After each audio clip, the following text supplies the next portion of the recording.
These are the bands, the standard bands that come with a Jaeco WREX, and they come in 3 different sizes and 3 different colors. Depending on the tension needed for an individual subject, you can pick and choose different sized bands.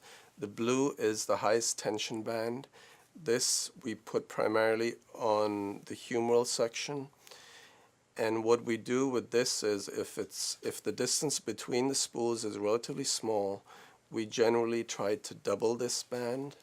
So that's the highest tension. The red is the next highest tension, which again, depending on the size of the kid, we place that. Mostly I'd say 90% of the time we use the blue bands because they're a little more resilient and stronger.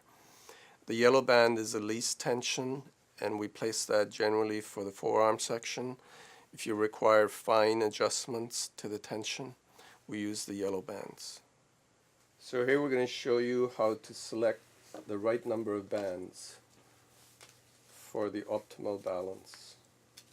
So I place his arm in there, Velcro him down. Can you raise your arm, Daniel? So you can see he has trouble raising his arm, so we're going to increase the number of bands. And I select blue bands, and I'm just going to start increasing them one by one. And a lot of this is just based on feel. There is no strict formula for this.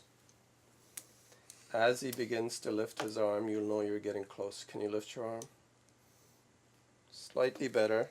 We can do with a little more bands. So the more bands you add, the more lift you get. Can you lift? Almost there. We'll try one more. Try now. So that's a good number of bands for Daniel. And same thing with the forearm, but not as critical. It's easier to balance the forearm with the bands. This is 1 band doubled, and that seems to be fine for Daniel. Just to show you, if you added too many bands, we can add more bands. And if I keep doing that,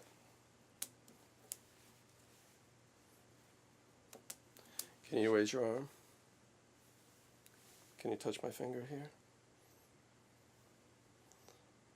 Okay, can you go higher? Okay, can you go down? You can see Daniel has trouble going down because there are too many bands. The lift is a little too much. So I'm going to remove the extra bands. So I'd say remove 3 of the bands.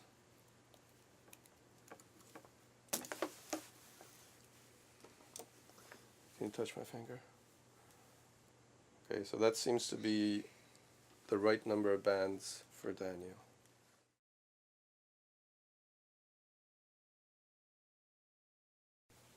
I think what's important is that this elbow lines up with this joint here.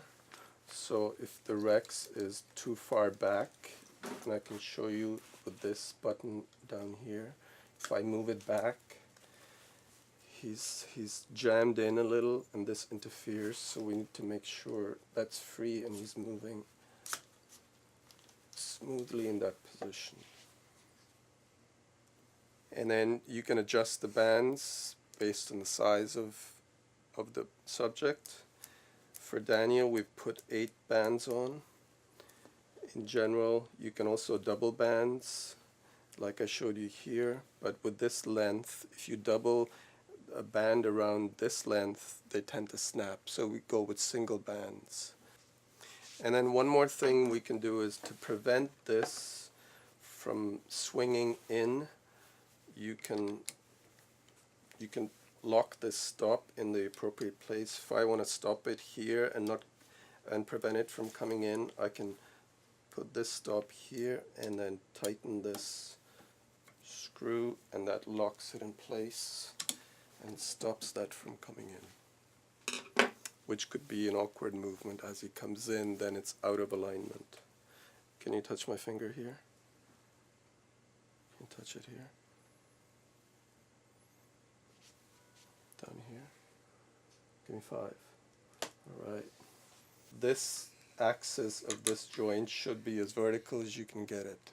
If this is off this way, the arm tends to swing out. If it's in this way, it tends to swing in. So there's a fine balance where you want it. I'm going to try to demonstrate that. If I move it in at an extreme position, Daniel, can you move out? So it's very hard for him to move out. It tends to bias the arm in. So I'm going to go back and adjust this so it's vertical. Can you move out? So now it's easier for him to move out. You don't want this pointing in too much because the joint has a limit here. So that's why we tend to keep it here or in this position. The other adjustment you make is this vertical adjustment. So this link should be positioned so it's pitched up slightly, and that just creates a better lift. So if I loosen that and pitch it down, that isn't ideal.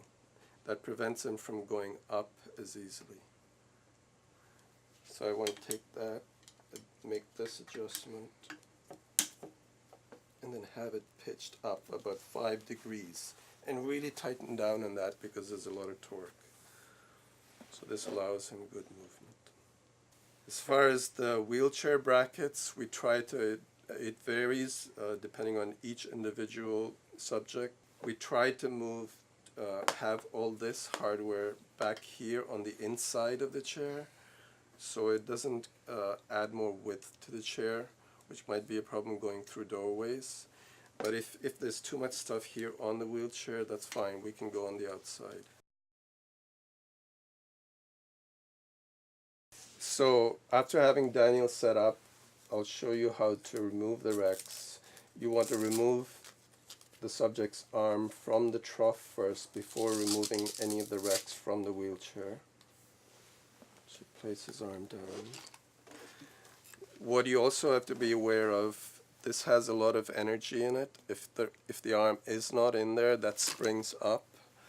So you don't want that happen. You don't want that to happen. So then to remove the WREX, I can go back to this knob, which is behind the wheelchair, and I just release that and take the whole thing off, which can be stored. Or if you prefer to keep the WREX on the wheelchair and just not use it, then you can tie it to the back, and that's easily done with just placing a rubber band around the base, and that stays there.